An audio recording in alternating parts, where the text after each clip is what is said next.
Thank everybody for joining us today. It looks like a short one. I hope this will run through not too long, but let's get started. Roll call, please. Mr. Bartholomew. Here.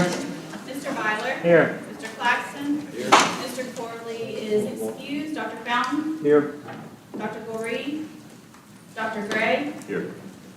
Mr. Javia. Here. Mr. Jones. Here. Dr. Joseph. Mr. Kennedy. Here. Dr. LaPar. Here. Mr. Martin. Here. Dr. Narcisse. Dr. Orling. Here. Mr. Powell. Here. Ms. Dilley. Here. Ms. Strong. Here.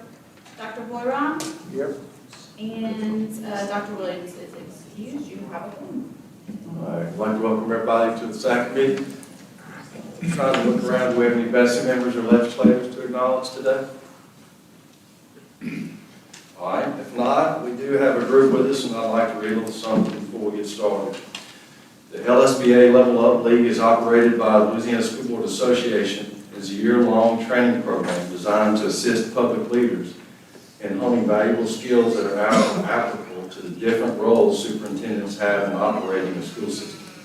The training provides intensive, in-depth preparation for the challenging job through the statewide communication and collaboration among its participants. Level Up League areas of focus include advocacy, superintendent relationships with board members in the community, budget and finance, instructional leadership, law and operations, technology uses, communications, facilities, and other current issues and hot topics shared by Louisiana's top educational leaders. The program concludes with a mock interview experience which provides participants with an idea of what it's like to interview for the position of superintendent. The LSBA believes that growing Louisiana's own leaders from across the state offers the best opportunity to move public education forward in our state. And after I read that, I'd like to ask for all those in that group to please stand behind us. Let's acknowledge them.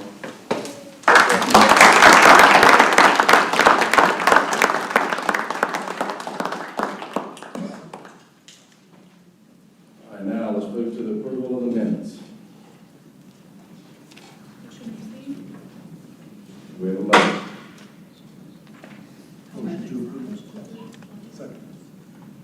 So we have a motion by Ms. Strong, second by Mr. Jivey, am I correct?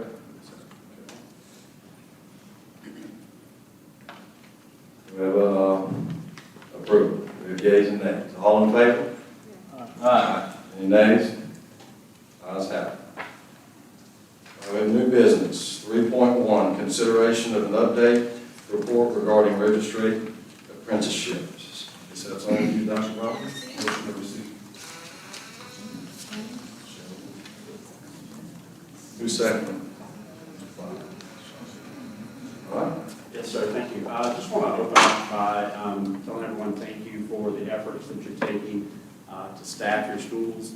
Had conversations with several superintendents over the last month that have indicated they've made really good progress in staffing schools. Of course, there's work to be done, but many of you are taking advantage of some of the new options that are available. And I just think it's super important that we continue to work every day to think about making sure that all of our students have access to a teacher. And I think that some of the new options that are available for you continue to make sense because you are also simultaneously working on teacher collaboration efforts built into your school day to train career educators alongside teacher leaders to get continue to improve in the classroom instruction. So I just want to acknowledge the work that you're doing there and ask you to continue to push in there so that all kids have access to a teacher. Next thing I want to acknowledge is it is Celebrate Freedom Week. That particular bill passed 2 years ago in our legislature. It was signed into law by our governor, and so it encourages schools from across the state to participate in activities that are appropriate to give students information around Declaration of Independence, Constitution, Bill of Rights, and our team created a resource guide online that you can pull information from. So hopefully that's been helpful, and hopefully you have some of those events taking place in your schools. I want to personally thank Superintendent Powell, Superintendent Javia for allowing me to come into your systems and teach civics classes over the last couple of days. That's been certainly the highlight of my week, and want to thank your educators for just doing an outstanding job with, letting me come in and teach civics to your students, and just acknowledge how amazing those students were. And it further solidified me that social studies education, as a social studies educator, can be fun and meaningful and relevant, and kids can enjoy it. And I think that they did. So thanks for allowing me to do that. Unfortunately, the kids got my level of instruction and not the level of instruction of the quality teachers that otherwise had. So registered apprenticeships, Dr. Singleton has some information on that you would like to share. Good morning, everyone. So this past legislative session, they provided funding for students to participate in registered apprenticeships. This funding is available to you all based on the identity of the school as either rural or non-rural. So if it is a rural school, or your school system of itself is rural, then each student that participates in a registered apprenticeship is eligible for $3,500 per student. If it is a non-rural school or school system, because we have some of our school systems that have schools that are rural and non-rural, like I know one in St. Landry Parish, then that student is eligible for up to $2,500 per student. And those funds can be used for tuition, the cost of instruction, materials, equipment, transportation, stipends, or other items as requested that would be approved by LDOE. Those funds are available for this academic year, 23-24, and we have specific course codes for registered apprenticeships. Dr. Karanda Bean is our contact here at LDOE, and she has been meeting with school systems and apprenticeship providers to make sure that we're all on the same page. I know that we have many students enrolled in apprenticeship programs in Jefferson Parish, and we have those students on the books as being in those registered apprenticeships, so they will be receiving that funding. But we just want you all to know that this is available across the state. I know that there's some in Vernon Parish as well, and so we are working with these providers to make sure your students qualify for these programs. And I see that you have the list, of the apprenticeship providers that will be going to Bessie next month for approval. And it's really a procedural step because all of these providers have been approved by the U.S. Department of Labor and the Louisiana Workforce Commission. And so now some of these providers right now may not accept students like at 17 or 18, and we are working with them on getting those changes in place, and so that they will accept those students who are 17 or 18, depending on their own rules and regulations as the apprenticeship provider. And we also have directions on our website as to how you determine if the school is rural or non-rural. We have directions on how to do that. It goes through the U.S. Census Bureau, but we have directions on how to do that, and we can definitely provide that to you as well. So you all know that this is an area where we've tried to push over the last few years on the apprenticeship opportunities for students. I know that opportunities aren't even across the entire state, I get that, but we do have a listing of some of the opportunities that are available. I will remind you that you too can create your own fast-forward pathways for a diploma. It's personalized to each individual student to meet these particular apprenticeships. And so what we were able to do in the last legislative cycle is to work with legislators to get some funds in here. So this is extra funding available. This is new funding that has previously not existed. And we did do the weighting for rural communities more just because we know that transportation costs are sometimes more in rural communities. So if you have any questions, Dr. Singleton, welcome. Just real quick, Dr. Singleton, obviously we know that the areas we don't have many in South Louisiana. If we're out and going to business and industry, what would be the next step for us to, first to try to get more people on the list in our area?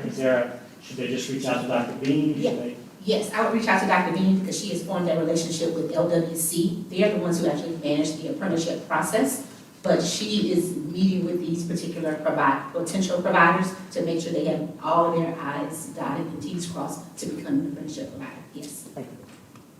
Thank you. And that team, Superintendent Byler can, if you request it, they'll be happy to come out and visit with you on site too. Absolutely. Mr. Jones? Thank you, Dr. Singleton. 500 students, that's statewide, district-wide, or region-wide? Statewide. Statewide, so first come, first served. Correct. One other question, if you don't mind, in conjunction with Mr. Byler's. So is there just some general information that can go in the newsletter or whatever that we can, I mean, we're routinely meeting with our industry partners, some of whom I think would gladly start this process. So if there's like a link that can be sent to us that we can. Yes, what I will do is I will get with Dr. Bean and I can send it out to just the superintendents and himself, or we can put it in the newsletter. That'd be great. Thank Yes. you. Any other comments, questions? Do we have any comment cards? All right. We have a motion and a second already. All in favor? Aye. Ayes have it.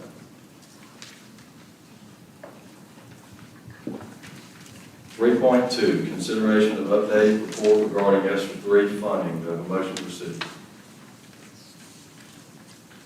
So, Motion, Mr. Gray. Second. Second by Mr. Paul.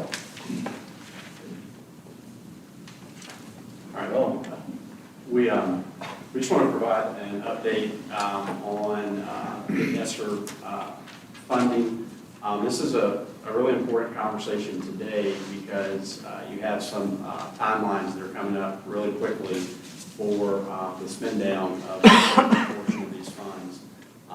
I would encourage you, just even before Dr. Chesson gets started, I would encourage you, like once you leave today or to set some time with your business managers just to make sure that you all feel good within your system about where you are with the spend down, because we've had some conversations with some system leaders that thought things were one way, and then the business manager maybe didn't have something obligated, and so they were able to get on the same page there. So even if you think that you're in a good spot, I would just, as a caution, because you've got like 1 week left plus, just take some time after you leave here, make sure everything's aligned with your spend down. So Dr. Chesson. Thanks, Dr. Brumley. Good morning, everyone. good morning.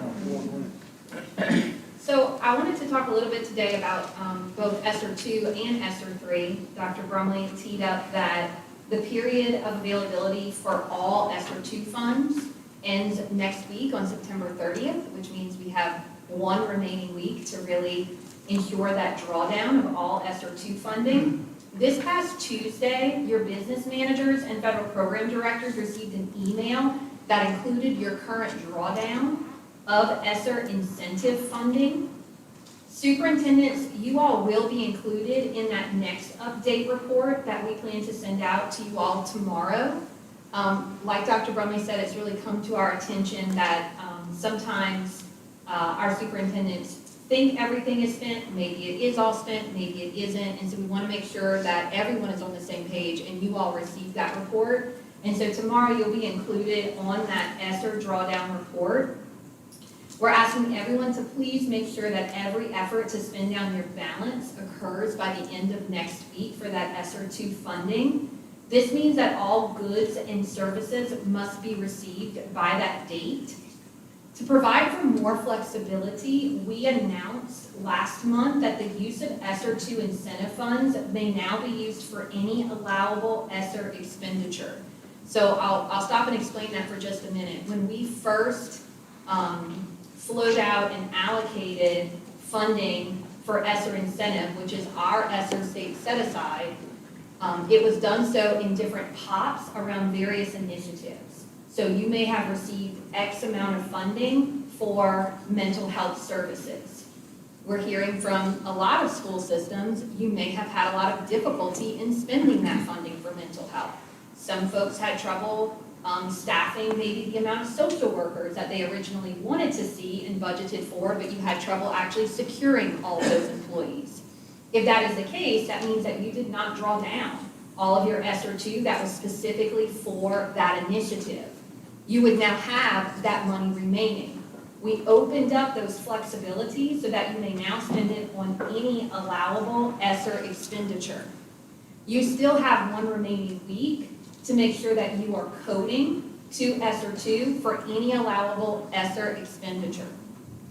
This could include, a great idea for how to use this would be your high-quality curriculum and materials that you purchased for this school year, because you all received those already. Most of you probably received all of your materials in July prior to school starting, so that is a great way to draw down that ESSER 2 funding that was maybe earmarked for something else that you were not able to draw down. Again, because maybe it was employees you weren't able to secure. Another great idea for using those ESSER 2 funds would be your Literacy Foundation training completion stipends that many of you also awarded out to your teachers. That's a great way to make sure that you're getting that ESSER 2 drawn down in time. School systems have until November 15th, 2023 to request reimbursement for said services. So all goods and services have to be included and completed by September 30th, but you still have that period afterwards to request reimbursement for ESSER 2 funding. I'll turn next to ESSER 3. We're looking ahead at that 9/30/24 deadline to obligate ESSER 3 ARP funding. And so we are removing the limits for your utilization of your ESSER 3 incentive funding as well, just as we have done for ESSER 2. This will be announced on today's Federal Support and Grantee Relations, also known as our FSGR call for your federal program leads. We will be announcing it on today's call. You are all the first to hear. That we are going to remove the limits for you to utilize your ESSER 3 incentive funding, just as we have done for ESSER 2. So as you know, and as occurred for those ESSER 2 incentive funds, they've been earmarked for certain initiatives. And as of today, we're a year out, and we know that those funds will be expiring next September 30th. There's about $131 million through ESSER 3 incentive, and our school systems have drawn down nearly $56 million of that $131 million. So we know we have this next year to work together in drawing down those funds and making sure that it is all spent appropriately and intentionally. So we want to work together with you all to do just that. Some ideas for how to draw down the remaining ESSER 3, especially your ESSER 3 incentive funding, could be your high-quality instructional materials, paying for that curriculum, those resources, also really investing in professional learning around using those high-quality materials. As we travel the state, we see that we have made a large investment as a state in materials, but we are still seeing, ongoing implementation challenges. And so I think supporting our educators with implementing those materials is really important, so investing in that professional learning. We've also spent a significant amount of ESSER funding on our science of reading training and our literacy initiatives. And a lot of our educators have now completed that training. Most educators in our state have completed that training or are on their last little bit of it. And so as we look ahead, we need to support our educators in professional learning to transition that science of reading training into classroom practices in alignment with the curriculum that they use every day. We also want to encourage you all to invest in tutoring, as we have done as a state. So think about that embedded day tutoring, tutors entering your schools during the day, making it school day embedded as much as possible, but also before and after school. And then once again, investing in those robust summer learning programs. We know that we had nearly 70,000 students attend a summer learning program this past summer, which is amazing. That number kind of ticked back up for us as a state. And we know that we had 87% of our traditional school systems and 11 charter systems engage in summer learning programs. And so we have this one last summer remaining, next summer, of ESSER funding. So this is a great way to utilize that funding on robust summer learning programs. Another idea is around family engagement. Again, we know that can be challenging at times, and while we have the additional funding to do so, why not spend it on family engagement? Literacy nights, foundational math workshops for your families, ACT information nights, These are all ideas on how to increase family engagement and a wonderful way to spend your ESSER 3 funding this upcoming year. I also wanted to make note, you all know that we have been able to commit a significant portion of our ESSER state set aside to fund the Steve Carter Literacy Tutoring Program. And it has been a successful literacy tutoring program over the past year. We are still seeking tutors for that program and still working with you all daily to increase the amount of in-person tutoring available. I think that's the number one challenge that we hear from the program, is that everyone wants in-person tutoring available. So we're still working side by side with you all to try to really encourage folks to apply to be in-person tutors, so we have more of those across the state. But I also wanted to let you all know that we do plan on making the Steve Carter tutoring program available for math next spring and then next summer. So as you think about how that might fold into your summer learning programs and into your summer planning in general, we do plan on opening Steve Carter to math as well. And that concludes my update. I'm happy to take any questions. Any comments? No? So relative to the 2 and 3 funding, some districts are receiving additional monies. We received some additional monies about 2 weeks ago. Do you anticipate there'll be more monies added to the budgets of school systems relative to 2 or 3? Oh, so I do believe we have a few more projects flowing out for ESSER 3 incentive through October and December allocations, and those school systems would already know who they are. And then those December allocations of ESSER 3 incentive will be the final. So am I correct in saying that some school districts are receiving additional monies and some aren't? Some are for specific initiatives.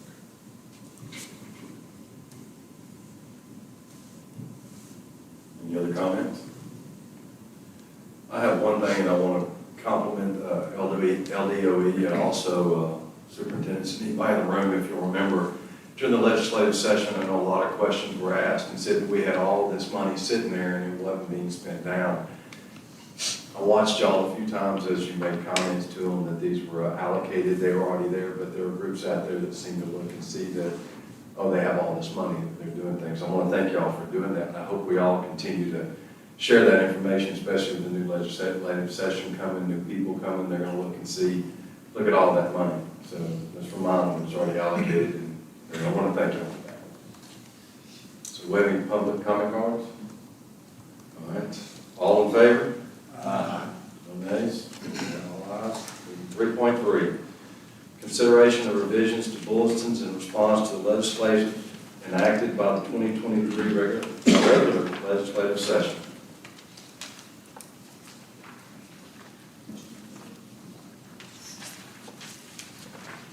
Mr. Ball, a motion to receive. Second by Mr. Kennedy this time. So here, Superintendent Claxton is just a collection of policies that are really coming from across the street at the legislature. Ashley Townsend on our team has been working to draft this along with other individuals on our staff. But I want to call out probably one of the most significant policies is the third grade retention piece that we talked about last time. If you recall our last SAC meeting, we said we want to give this plenty of time. We want to take a good bit of input on how to do this right, get everyone as much as possible on the same page. And so we took the feedback from that meeting and other meetings, and Ashley and some others put together like a draft of that.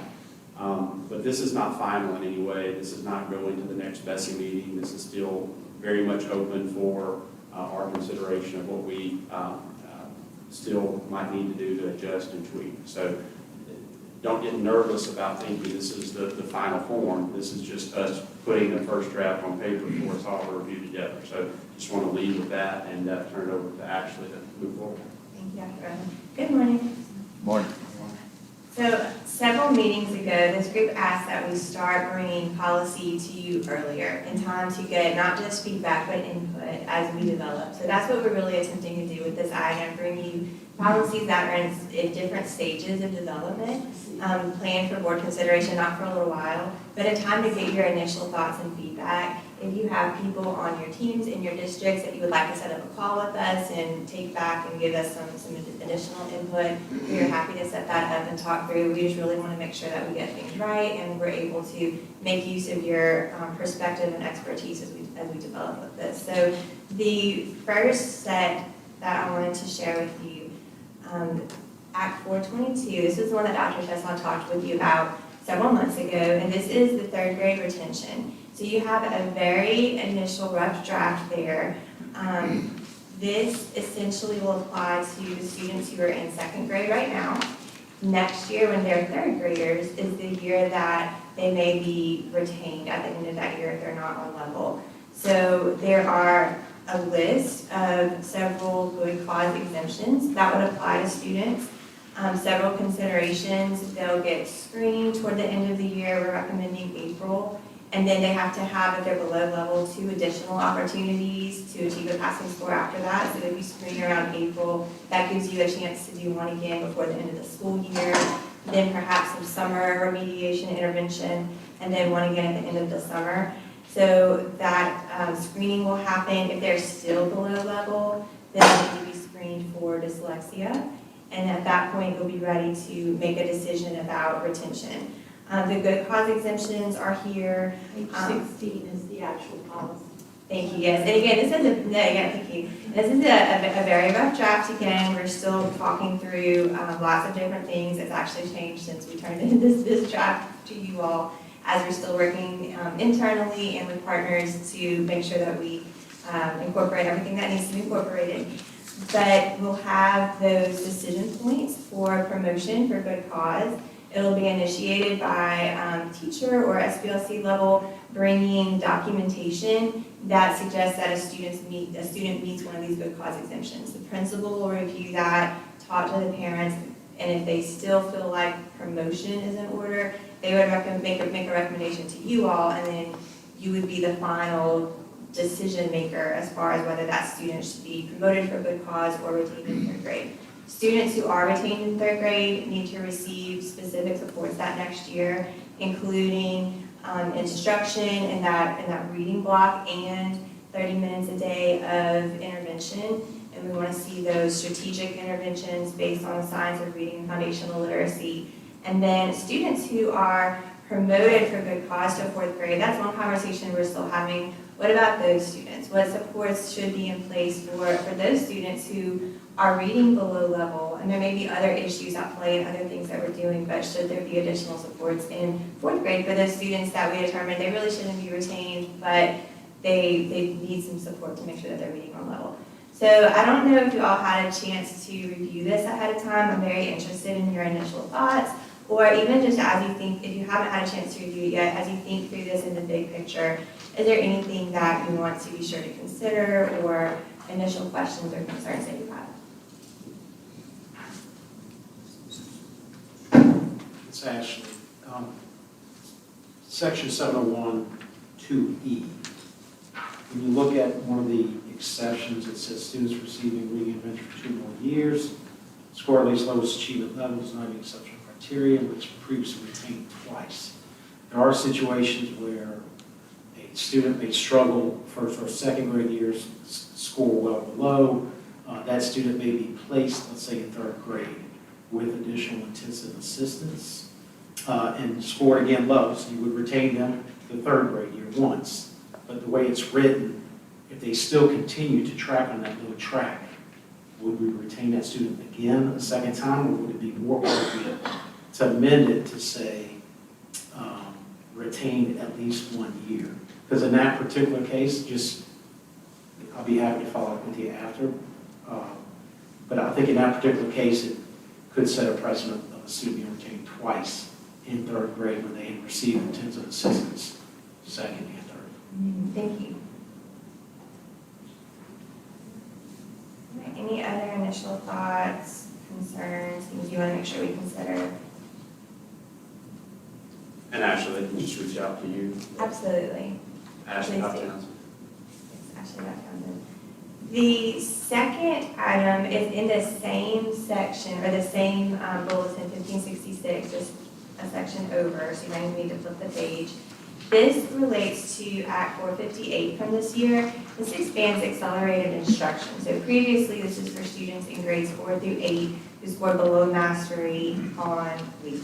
What this has done is it's expanded from grades 3 through 8, but then narrowed to just math and ELA. So we've made some revisions here, adding in that beginning with 23-24, so that is this school year, those students who score below mastery should be provided with that expanded academic support. And we've called this accelerated instruction. One of the things I know that some places are doing is looking at restructuring the school day, how you can repurpose some time, some minutes during the day to embed that support in ways that are making smart use of your students' time and your teachers' time. So that is also one thing, as Dr. Tezon mentioned, might be a good exploration of the ESSER 3 funding, ways to provide that accelerated academic support to students. And I'm also interested if any of you have tried anything innovative in your systems or know of good ways that people are strategically providing these services to students, especially as we look to make it not just a 21, 22, 22, 23 thing as it was initially, but looking to make it permanent going forward. Interested in thoughts or feedback or ideas or strategies for each other even on that.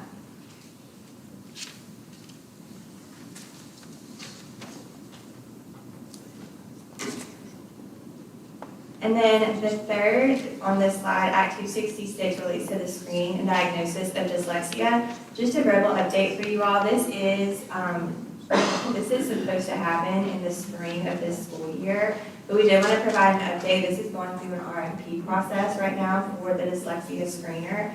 We're following that closely to make sure that the timeline, as you know, it often can be a lengthy process, but we're following it closely and we'll keep you updated on progress on that as it moves along. All right, Ashley, I'm sorry, let me interrupt you there. On the second page there on D, on the 3rd through 8th grade, at the very first sentence, students in 3rd through 8th grade who in the prior year scored below mastery. 3rd graders won't have had a prior year score. Do we rewrite that as 4th graders? we need some clarity, because that's how the act is worded, so we need some clarity on what exactly. They just don't have as a 3rd grader, they don't have a prior year score in English or math. Thank you. All right. Thank you. Anything else? Okay. The next set that I wanted to bring up for you, so Act 347 addresses foundational numeracy skills.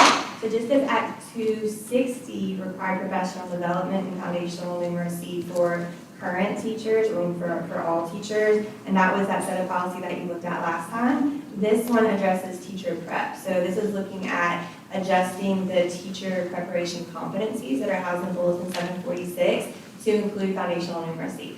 Our team is working to make adjustments to those, and they have a set of 3 focus group sessions scheduled for October 9th and 12th, and would love participation from your team. There was an entry in this week's newsletter about how to participate. There's a form there that you can pass along to someone to get them to sign up. And so the team has some initial drafts of that ready to go, and would love feedback from your math personnel. So that is planned to go to the board in December. Those revisions have to be approved before the end of this calendar year. So we're looking to firm that up in the next couple of weeks after we get additional feedback and input from stakeholders, and then bring that before the end of the year. Of course, there will be a lead-up time for prep programs to actually integrate that into their programs and all of those things like we usually consider, but the first step of that is to update the competencies. Actually, since these are drafts, these will come back to our next ACT committee once they're corrected ones. Yes, sir. All right, and then the next one, Act 267, requires 1 unit of financial literacy for both diploma pathways, and this starts with next year's freshmen. So items to add financial literacy as a required course for graduation and to amend the top weighted grid are planned for December Bessie Board of Regents, because we have the joint meeting at that time. And once Bessie approves that policy and it goes through notice of intent, the department will release some guidance on course materials and course curricula that you might use. There is currently a personal financial literacy instruction clearinghouse available on our website. And if you're not familiar with that resource, feel free to reach out and we can make that connection. Then, Ms. Towns, Yeah. just on that particular one, I know this discussion had come up when this legislation was being proposed, but if the department could look at options for students, especially in certain pathways, for them to potentially take a competency test or something likewise, so that they don't necessarily have to take this course and fit it in their schedule. I'm thinking about some students that are on the college-bound track, advanced career type track, that for this particular course, if they demonstrate competency in financial literacy, we're really squeezing them in their course options, where they may want to take an advanced math, but now don't have the option because that is now on their schedule. So I don't know if the legislation allows for it, but let's make a note to explore that particular piece and just see. thank you. All right, anything else on that one? The third one on this section is from HR 256, and this is regarding issuance of posthumous diplomas. So we were asked to take a look at creating policy for students who pass away while they are enrolled in high school and being able to give those students a diploma posthumously. We looked at several other states who have a similar policy in place, and as well as 9 other states who have the policy that allows veterans who were conscripted into service and weren't able to finish high school because of that called a military service. And so we've put together this posthumous diploma policy draft, which will be considered sometime in winter or spring, so you should have another meeting to look at it. But we're interested in your initial thoughts on the language there as well for these students.